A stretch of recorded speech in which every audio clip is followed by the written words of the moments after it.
अस्सलाम वालेकुम नाजरीन, ड्रामा सीरियल चालबाज की नेक्स्ट एपिसोड बहुत इंटरेस्टिंग होने वाली है। जैसा कि आयजा अपनी बहन अनाया की तरफ से बहुत ही ज्यादा परेशान होती है, खास तौर पर जब से असद ने आयजा के पास अनाया का फोन देखा है और ये कहा है कि आज शाम को हम चलेंगे तुम्हारे पेरेंट्स की तरफ और अनाया का फोन उसे वापस देंगे। आयजा को समझ ही नहीं आती कि इस सारे मामले को किस तरह से ठीक करे।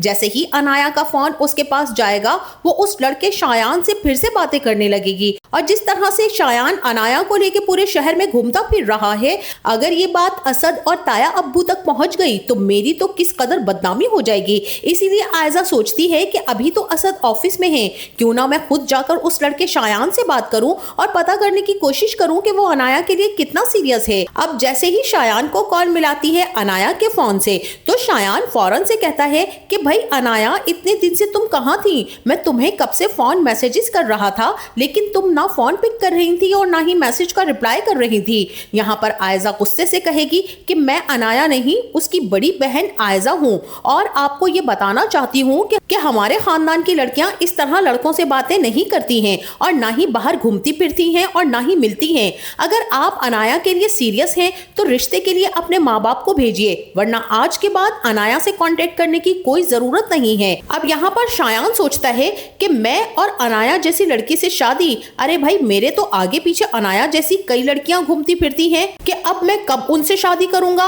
इससे पहले कि शायान आयजा को दो चार बातें सुनाए, पीछे से आशिर आ जाता है और भाभी भाभी पुकारता है। तो आयजा खौफजदा होकर पीछे मुड़ती है और गौर से आशिर को देखती है कि कहीं उसने मेरी और शायान की बातें तो नहीं सुन ली हैं। जबकि आशिर आयजा को यूं बौखलाया हुआ देखता है तो काफी ज्यादा परेशान हो जाता है कि पता नहीं भाभी किससे बात कर रही थी कि इतनी ज्यादा खौफजदा नजर आ रही हैं। जबकि आयजा तो फौरन ही खुद को कंपोज करती है और आशिर से मुस्कुराते हुए पूछती है कि खैरियत, कुछ काम था? तो आशिर हाथ में पकड़ा हुआ क्यूट सा ज्वेलरी बॉक्स खोल के आयजा की तरफ करता है और कहता है कि भाभी आपको ये कैसा लगा? बॉक्स में मौजूद डायमंड नेकलेस और इयररिंग्स देखकर तो आयजा के अंदर तक हसद और जलन की आग भड़क उठती है, क्योंकि उसे तो यही लगता है कि आशिर ने ये ईशल के लिए गिफ्ट लिया है। लेकिन इससे पहले कि आयजा कुछ कहे, आशिर कह देता है कि भाभी आपने मेरे और ईशल के लिए इतना किया, मेरी और ईशल की शादी मुमकिन हो सकी सिर्फ और सिर्फ आपकी वजह से, तो हम दोनों ने सोचा क्यों ना आपके लिए एक प्यारा सा तोहफा लिया जाए। ये सुनकर आयजा तो बहुत ही खुश हो जाती है, आशिर का शुक्रिया भी अदा करती है, लेकिन दिल ही दिल में ये भी सोचती है कि जितना खुश होना है हो लो, लेकिन तुम्हारी और ईशल की शादी कभी नहीं होने दूंगी। मगर यहाँ पर तो आयजा को कुछ समझ ही नहीं आ रहा है कि इस शादी को किस तरह से रोक सकेगी। बस दिन रात इसी बारे में सोचती रहती है, कोई बहाना मेरे हाथ आए और मैं इसे ईशल के खिलाफ भड़का सकूं कि ये लड़की अभी हमारे घर में आई नहीं है, कि पहले से ही हमारे आशिर को मुकम्मल तौर पर अपने कंट्रोल में कर चुकी है। जिस दिन हमारे घर आई उस दिन तो लगता है कि पूरे घर को ही अपने कंट्रोल में करने की कोशिश करेगी। अगले दिन आशिर से कहती है कि तुमने और ईशल ने एंगेजमेंट रिंग तो खुद ही पसंद कर ली होगी ना? जबकि आशिर कहता है कि ऐसा कैसे मुमकिन हो सकता है आयजा भाभी, जब आप बड़ी हैं तो रिंग भी आपकी पसंद से ही आएगी ना। और वहीं दूसरी तरफ असद जब शाम को ऑफिस से आता है तो आयजा से कहता है कि जल्दी से रेडी हो जाओ, हम तुम्हारे पेरेंट्स की तरफ जा रहे हैं और अनाया का मोबाइल भी उसे वापस कर देंगे। आयजा टालने की भरपूर कोशिश करती है, लेकिन असद एक बात नहीं सुनता। चारों नाचार आयजा को असद के साथ तैयार होकर अपने पेरेंट्स के घर जाना ही पड़ता है। लेकिन आयजा के वहमो गुमान में भी नहीं था कि असद सब घर वालों के सामने मोबाइल की बात करेगा। अब वहां पर तो सभी लोग मौजूद होते हैं, अनाया और आयजा और अनाया के पेरेंट्स भी। तो असद अनाया का मोबाइल उसकी तरफ बढ़ाते हुए कहता है कि दरअसल हम लोग आपकी तरफ इसीलिए आए थे कि मुलाकात भी हो जाएगी और अनाया का मोबाइल भी उसे वापस कर देंगे। आयजा तो ये सुनकर एकदम से परेशान हो जाती है, जबकि उसकी माँ के चेहरे का तो रंग ही वक्त पड़ जाता है, क्योंकि उसने तो अपने शौहर से झूठ बोला था कि अनाया का मोबाइल चार्जिंग पे था, इसीलिए वो फोन अटेंड नहीं कर रही है। आयजा का बाप भी अजीब सी नजरों से अपनी बेगम की तरफ देखता है कि फोन अगर आयजा के पास था तो मेरी बेगम ने मुझसे झूठ क्यों बोला। आयजा का दिल तो जोर जोर से धड़कने लगता है कि अगर अब्बा ने कुछ पूछा तो असद को भी सारी बात का पता चल जाएगा कि मैंने उससे झूठ बोला था। जबकि असद ने तो मुझे शुरू दिन से ही कह रखा है कि मुझे झूठ से शदीद नफरत है।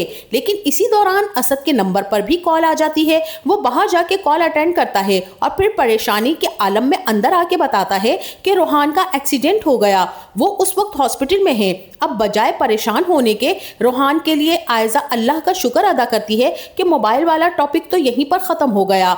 असद से कहती है कि हमें फौरन हॉस्पिटल जाना चाहिए। इधर से असद आयजा को लेकर हॉस्पिटल के लिए निकलता है। जबकि आशिर को भी एक्सीडेंट का पता चलता है तो वो फौरन से अपने फादर से कहता है कि जल्दी हॉस्पिटल चलें, रोहान का एक्सीडेंट हुआ है। रोहान के एक्सीडेंट का सुनकर तो आबिद साहब काफी ज्यादा परेशान हो जाते हैं और सब लोग हॉस्पिटल पहुंचते हैं। तो वहां डॉक्टर साहब जैसे ही बाहर आते हैं, असद आगे बढ़कर पूछता है कि अब रोहान की कैसी तबीयत है, जिस पर डॉक्टर कहता है कि हम उन्हें बचा नहीं सके।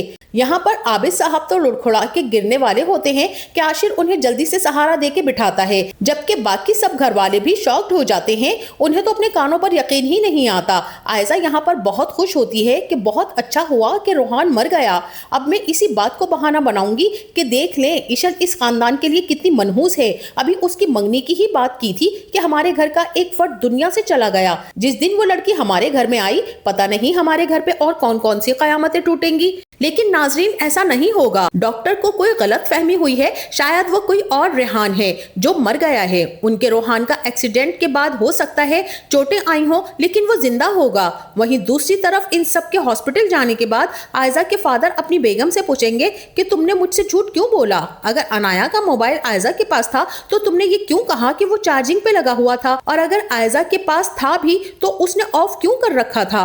अगर कोई ऐसी वैसी बात है तो मुझे बता दो, इससे पहले कि पानी सर से गुजर जाए। जबकि अनाया और शायान का जब कांटेक्ट होगा तो अनाया शायान को फोर्स करेगी कि वो घर रिश्ता लेकर आए, जबकि शायान हो सकता है अनाया को धोखा दे और कहे कि ठीक है, मैं अपने पेरेंट्स को तुम्हारे घर भेजूंगा, लेकिन इससे पहले मेरी मम्मी तुमसे मिलना चाहती हैं। और यूं अनाया को किसी जगह पे बुला के हो सकता है कि उसके साथ कुछ गलत करे, क्योंकि ड्रामे की टीजर्स में तो कुछ ऐसा ही देखने को मिल रहा है कि जिसके बाद अनाया का दिल टूट जाएगा और फिर आयजा जब देखेगी कि मेरी बहन की बदनामी का डर है तो वो किसी ना किसी तरह से अपने छोटे देवर रोहान के साथ करवा देगी। रोहान वैसे भी अनाया को पसंद करता है, लेकिन अनाया रोहान से शदीद नफरत करती है। अब यहाँ से कहानी का मजा आएगा, क्योंकि एक ही घर में दोनों बहनें देवरानी जिठानी के तौर पर रहेंगी तो न सिर्फ एक दूसरे का जीना महाल कर देंगी, बल्कि बेचारी इशल जो बाहर से आई है उसका जीना भी बहुत मुश्किल होने वाला है। और अब आयजा इशल और आशिर के रिश्ते में पता नहीं कितने रोड़े अटकाएगी। तो नाजरीन, देखते हैं कि ये कहानी आगे किस तरफ जाती है। आपको ये ड्रामा कैसा लग रहा है और इसके कौन से किरदार आपको बहुत पसंद हैं? हमें अपनी राय से जरूर आगाह कीजिएगा। जाते जाते वीडियो को लाइक और चैनल को सब्सक्राइब करना ना भूलिएगा। अपना बहुत सारा ख्याल रखिएगा। मिलते हैं नेक्स्ट वीडियो में, तब तक के लिए अल्लाह हाफिज।